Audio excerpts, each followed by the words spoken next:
Prabhupada says in the fourth canto that when the Acharya leaves, there'll be chaos. I remember reading, oh yeah, of course, but we had no idea what would happen, right? How crazy it got. So I told Ramaswami, well, I can go to Japan, 'cause I thought there's no devotees there. There's only karmis. So I can just preach. I don't have to, hear about all these things. And in those days, there's no internet, so, once you go somewhere, you're out of it, unless you're very rich and can talk on the phone. So I went to Japan. There was a few devotees there, two godbrothers, Japanese, who constantly criticized each other. And then there was Sachadev Prabhu with his Japanese wife. He was working, teaching English, and paying for almost everything.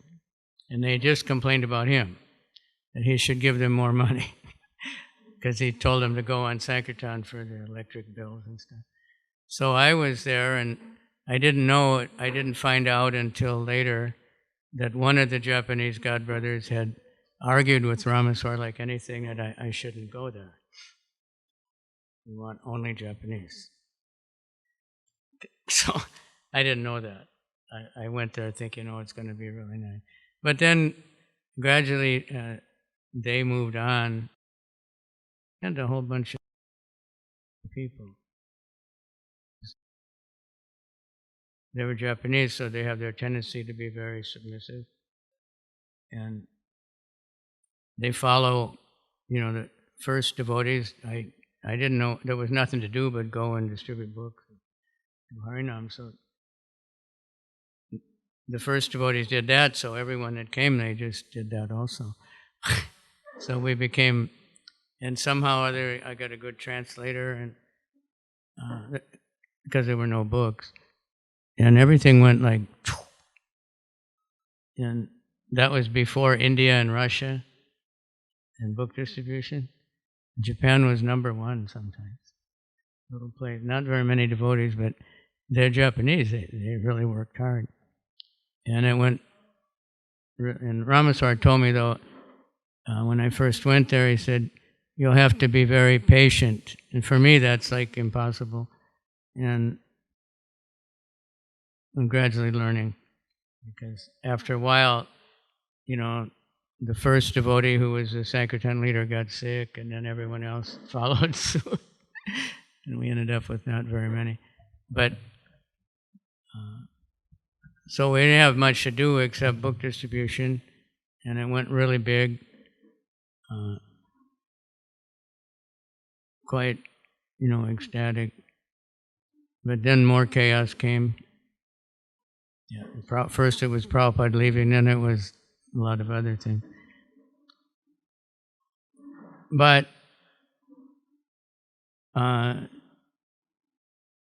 anyway, I'm still trying to preach there, and it's grown. Then I wanted to, talk about unity and diversity, because that's like something we always talk about and we don't talk about. We just say, yeah, we should talk about it. It's a huge topic. It's the motto of India. It's also the motto of Indonesia. Now, I also got sent to Indonesia. And that's also Asian. And that was unexpected. Tamal Krishnaraj called me up one day and said, Kavi, I'm giving you Indonesia. No, that he could do things like that. Normally it's a GBC meeting and a whole trip, But he got frustrated with the so-called leader there. So he just said, you have it. And I thought, man, I can handle it. So I went there, and they had some legal problems due to devotees' misbehavior. And so some of the leading Hindus in Bali, they went and got banned. Mostly it was just they banned all the books of Prabhupada. And so it became, that happened before I went. and then two groups. And the one was telling the other group, and, and so I thought, well, I have to meet them. Then I met them, and they seemed pretty nice, and they were bewildered. Why do you say we're not ISKCON? And the police knew about that, so they were talking to devotees, to encourage this infighting. That's their technique. It keeps you weak, So I told them, if you can't cooperate with each other, at least don't criticize each other. Just because, say this group and that group. So I meet him, and I'm very impressed, and I think then I meet you, and you say, those guys are just bombs, that they're no good, and they're not the real deal, And then you say, okay, they're crazy, and then nobody was coming forward. So they actually stopped criticizing, and they started making devotees because the people are naturals. And then I went there one time, and the two leaders of the two groups had become best friends. I don't know why. They couldn't explain why either. But somehow they realized someone else was, promoting this. So then that exploded. And same thing there. We had to make the books. There were no books. It was a lot of, I had, I don't know why, but struggles, not from outside, from inside, to stop the book distribution for fear. But so Japan, if you've ever been there, is materially, probably the best infrastructure in the world, right? Like the trains are on time, they have the most complex subway systems in the world, and fast trains and highways, and nothing's broken ever. Anything that breaks, they immediately fix it. In the night, they just fix it. If the road, the electricity never, they have no natural resources except water, fresh, but they can't access it because it's all in the mountains.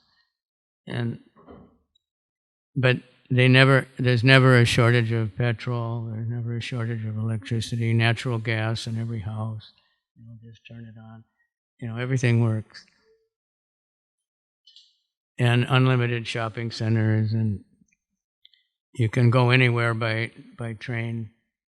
It's, in the city, in the country. You don't have to plan very much.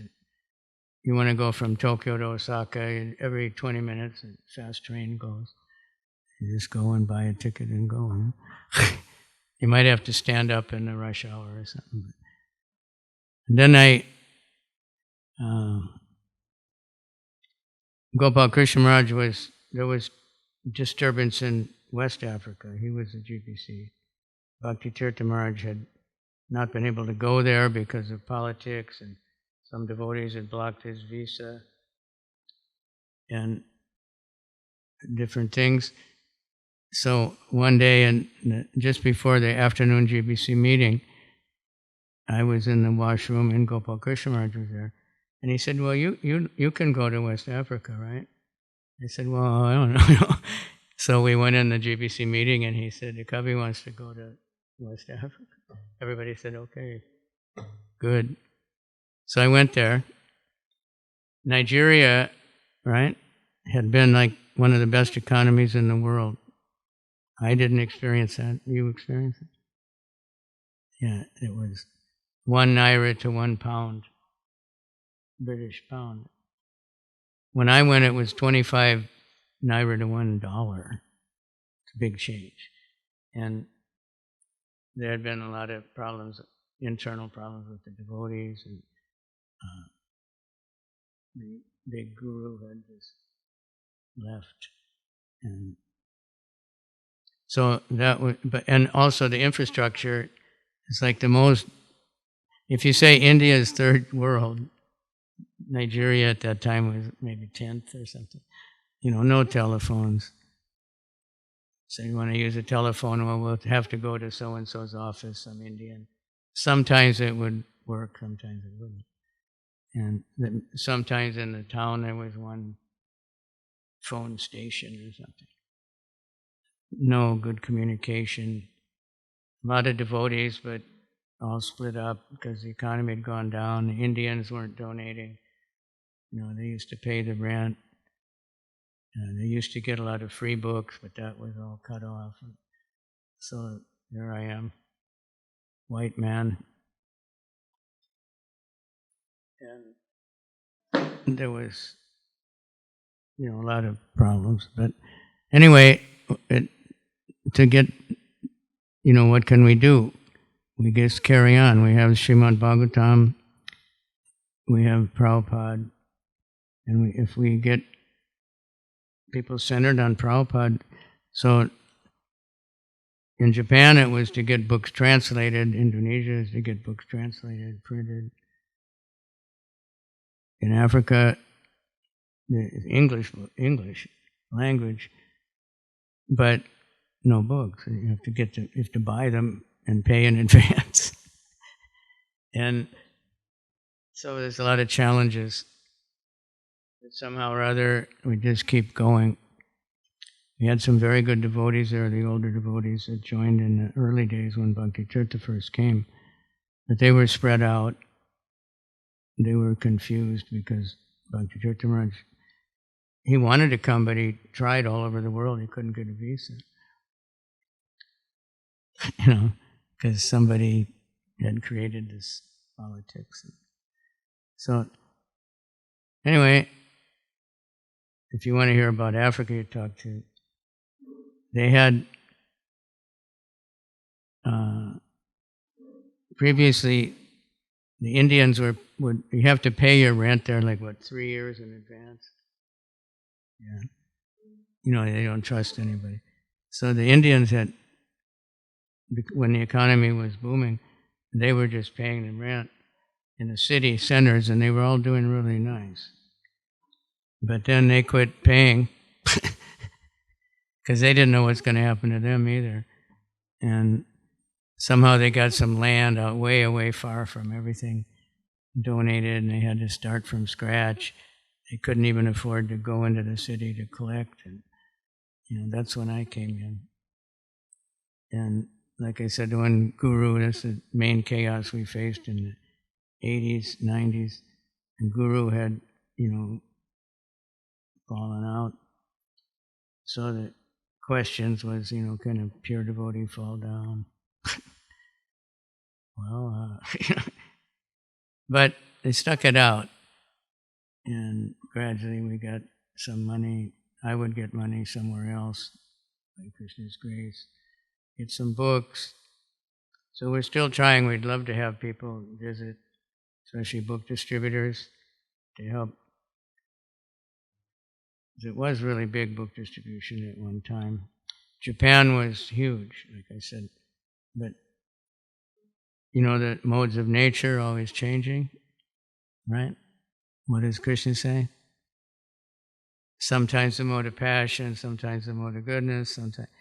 So when I first went to Japan, they still were very respectful to monks. And money was falling out of their pockets. It was called the bubble economy. It was big, And nobody had a credit card. Anything, only cash. They got paid in cash. So we would go and Bobo Sandes and keep trying to get, I'm a monk, please get, okay, and we're going to give another one. And half the time they would. The Madhajis, somebody give $100, or they'd say, give another one. Okay. Because it meant we went in the night when they're drinking. As the Japanese in the daytime, it's total mode of passion. And they're just running, and, their mind is already wherever they're going. And it's very hard to do anything. But they go drinking every night. And when they're drinking, they become really nice. The opposite of other countries. They become totally friendly and interested and generous. So a lot of books. But then the economy bubble broke. And there was this crazy cult. I think it was heard around the world, but no. It's called the Om Shinrikyo, the new Om religion. Nobody knows exactly, where it came from. Or they had some guy they promoted, but he was like a half retarded, blind, But they were very demoniac, and that they came up just at the time the economy crashed. And it was Om, and they had a Shiva or something, and they did yoga, and so everybody thought we were any religion. So our preaching, everybody said, "Are you Om?" Devotees got really scared to look like devotees. Previously, every shaved head, girls all had sari. They got scared to even go out in public, and things really went down the drain. And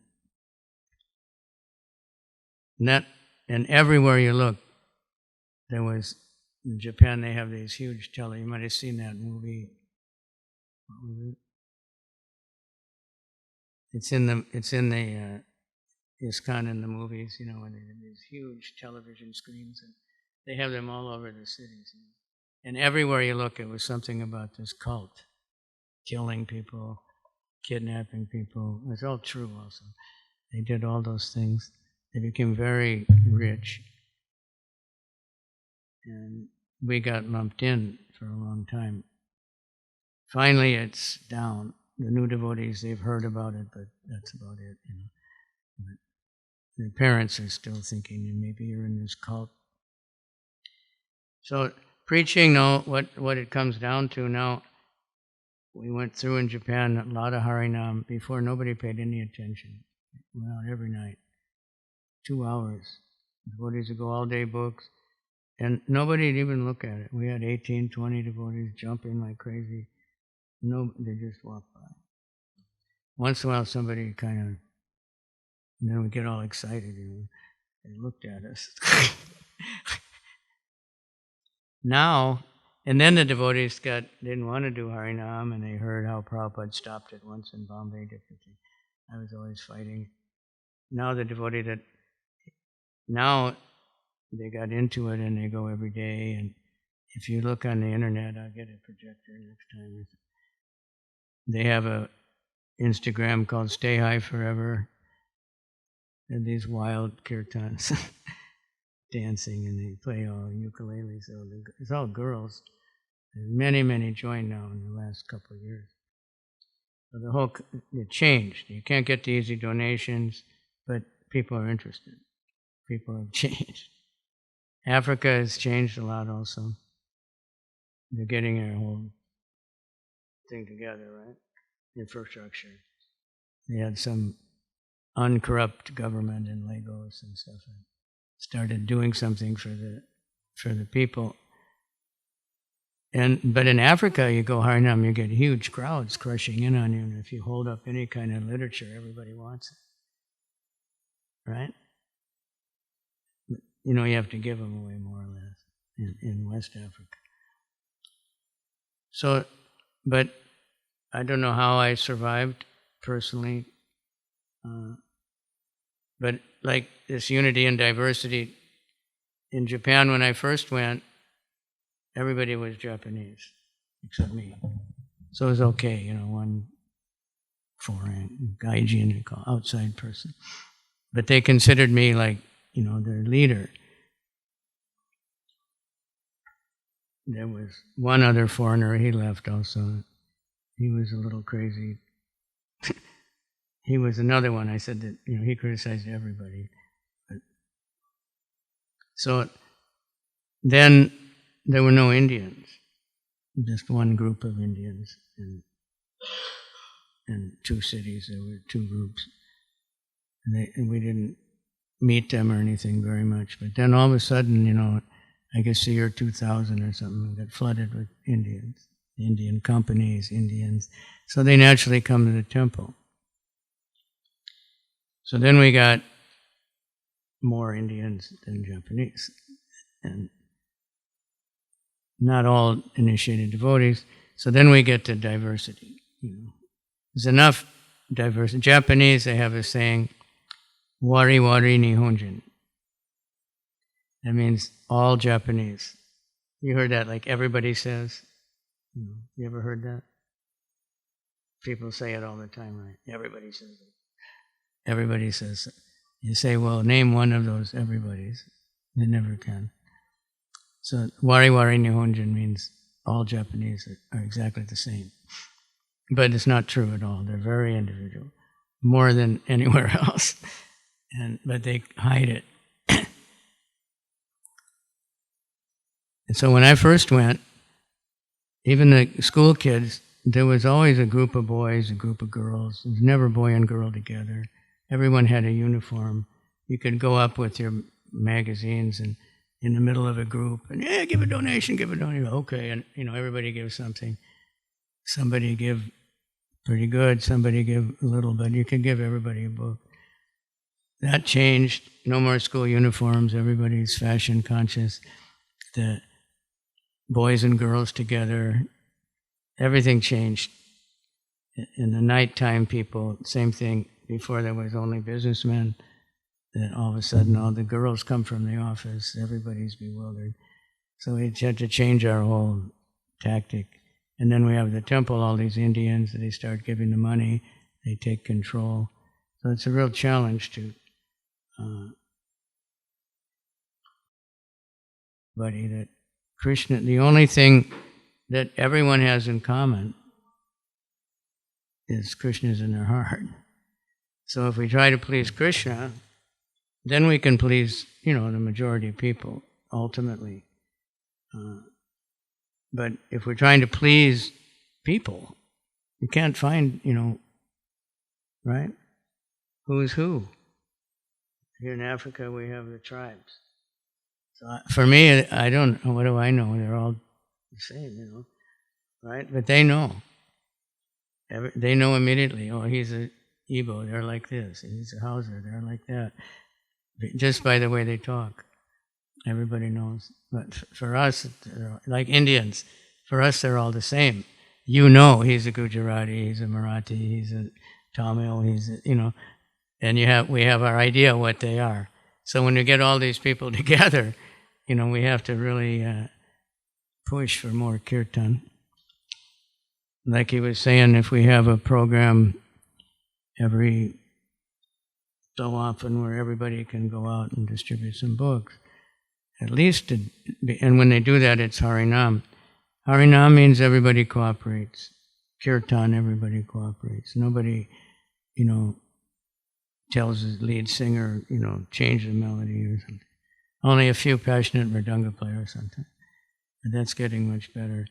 But we have to come together. We have to see that Krishna is in everyone's heart.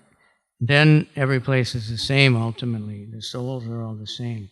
But the management, the way you deal with people, what inspires them is much different. What kind of circumstances? It's very hard to figure out. It took me in Japan a long time. They're the most mysterious. There were so many books, understanding the Japanese mind, dealing with the Japanese, and the Japanese read them more than the foreigners. They don't understand. So I read some of those, and then I got a little insight. Like they won't say no. The book said 25 ways to say no.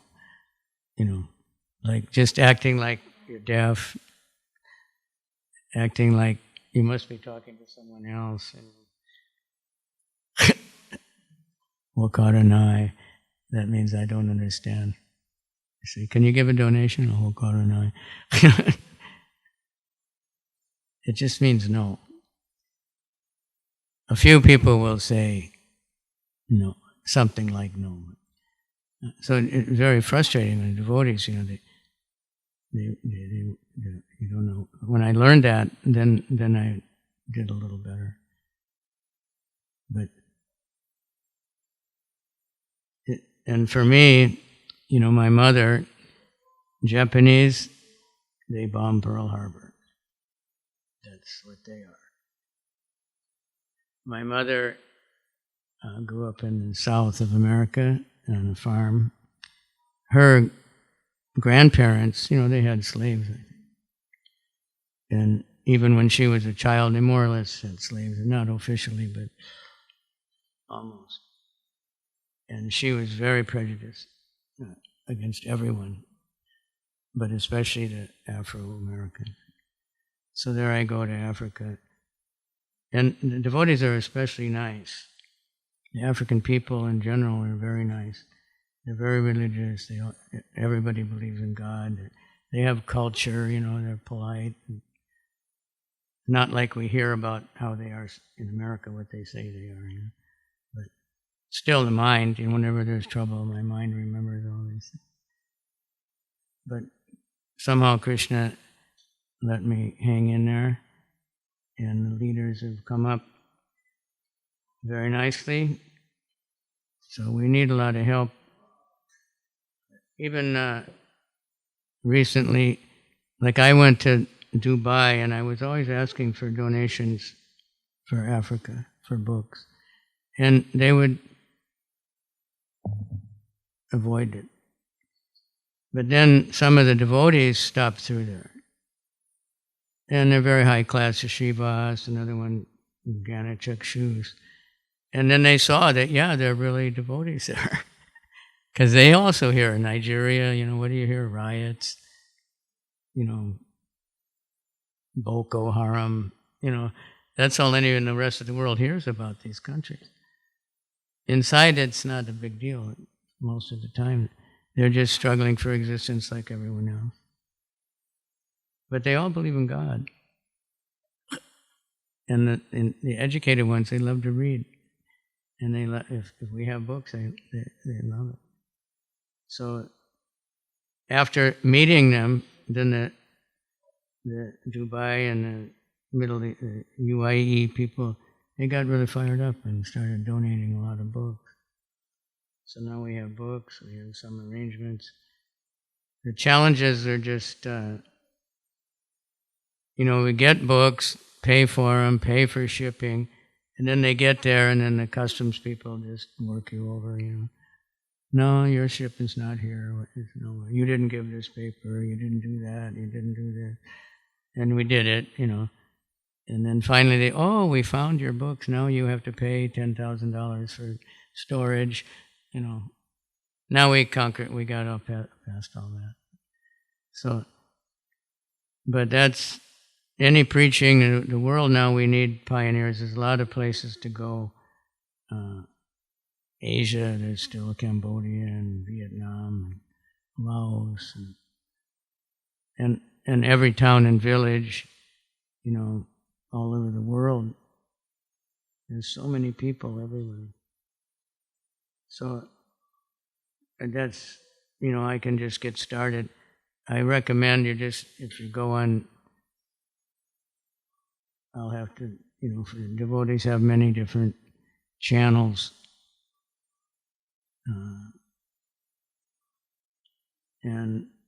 But for Japan, they have this Instagram, Stay High Forever, where they have all their Harinam and their house kirtans. They really, they broke out of their whole, Japanese robotic. They've changed a lot. Huge changes since I first went there. Of course, India also. Yesterday, someone was saying, when I came to India the first time in Mayapur, 75, there was only the lotus and the wall. There was not the long building. Our party came, we had like 12 or 14 devotees, one little room on the wall, with an outhouse and a pump. So it's changed. The whole world is changing. Now we have, unlimited construction. And the outside world, with devotees, with all this information we're getting. So we have to be very careful to utilize this social media and all these things, for Krishna, and see that Krishna is in everyone's heart. when Prabhupada mentions unity and diversity, it's almost synonymous with Achintya Bheda Bheda Tattva, which is mentioned much more often. It's simultaneously one and different, and that's what Lord Chaitanya, introduced that. He took two things from every sampradaya, and then he perfected everything with Achintya Bheda Bheda Tattva. So that's the thing when we're outreaching, when we're preaching. In one sense, everyone's the same. They're all spirit souls. They're all miserable. They're all looking for happiness. But they're covered over in many different ways. They're confused in many different ways. They have different programming from, whatever religion they have. Thailand, I also got sent there. And the Thai people are another type of Buddhist. Japanese Buddhists and Thai Buddhists, they all eat meat. It's when you're a neophyte, you can discriminate, about what you eat. But when you're advanced, you don't discriminate anymore. Everything is the same. Right? And they have a saying in Mai Pen Rai, it means nothing matters. So we haven't been able to make very many devotees in Thailand either, except the Nepalis. Lots of them, hundreds of them, and they're very good. And so we just have to wait until their children are growing up and they grew up in Thailand and they speak the language and they know how to make friends with them, and then we can preach. But preaching, wherever we go, it means, you have to make friends with people. Book distributors know that. But sometimes amongst ourselves, we don't make friends. We want to have positions, and hierarchies. But I recommend everybody find, some way to reach out, whatever country it is you want to go to. Or whatever city or whatever part of your city, everywhere in the world. Most people never heard of Hare Krishna. If they have, they don't remember it. Even in India, right? Many, many people, they don't know. They don't know anything. And what to speak of countries like Japan, even America. We think, many devotees think, everyone's against us. Nobody knows it. Even in Los Angeles, there's people that live like 100 meters away and they don't know the temple's there. They park their car underground, they drive out, they go the other way. They don't walk around or anything. And devotees don't walk by very often. And if they do, everybody's in their house, they don't know. So we have a huge work to do wherever we are. I just got sent to all these places, and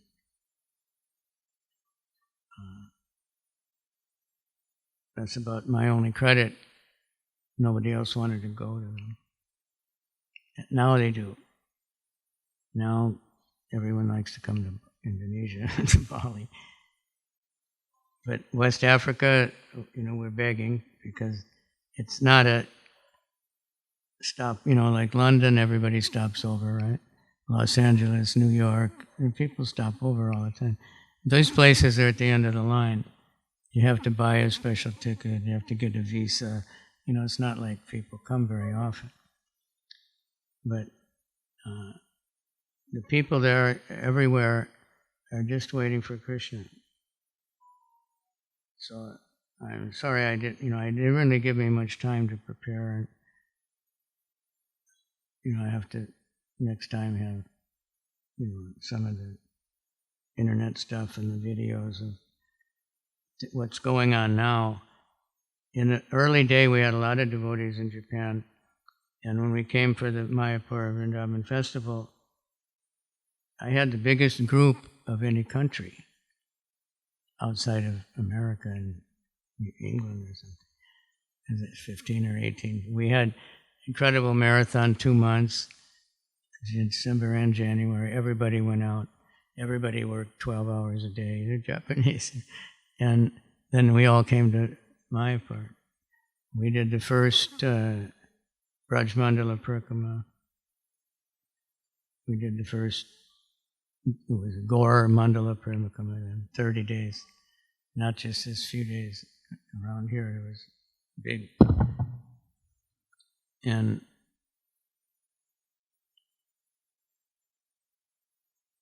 things were going, everybody was young, but things changed. So now this year, no Japanese. Then I went to China, and China is another world also. But a lot of devotees. They look like Japanese, but they're complete opposite. It's very mysterious. They're jolly, happy, they love to get together in groups.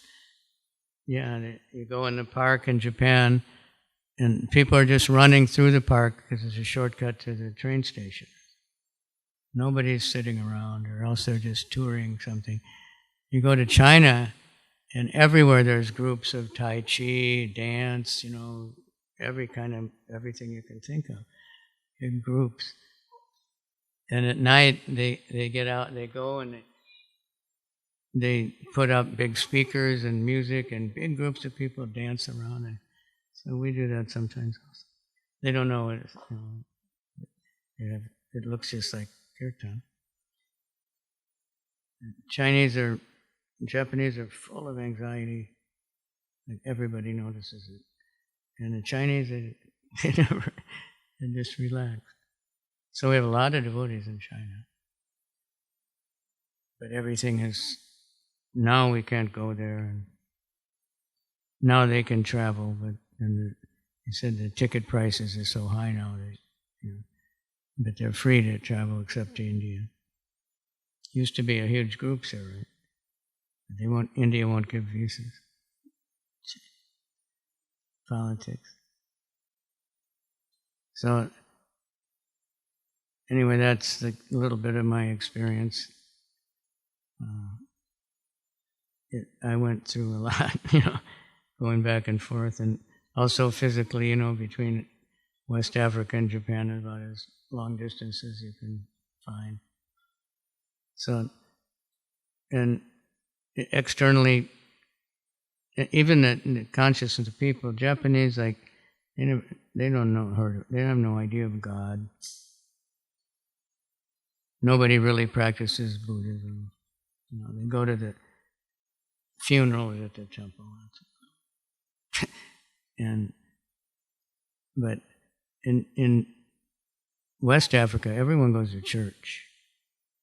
Everywhere is something name of God, God this, accompanies, God bless. And they have nothing else to depend on. They're very spiritual. That's the nature of the people. They're not so religious, like rituals and all those kind of things. They're just spiritual. They have faith. But they're mostly, we had a lot of trouble in West Africa. That was before I came, with the Christians, putting us down and telling people, it's no good. But that's over now.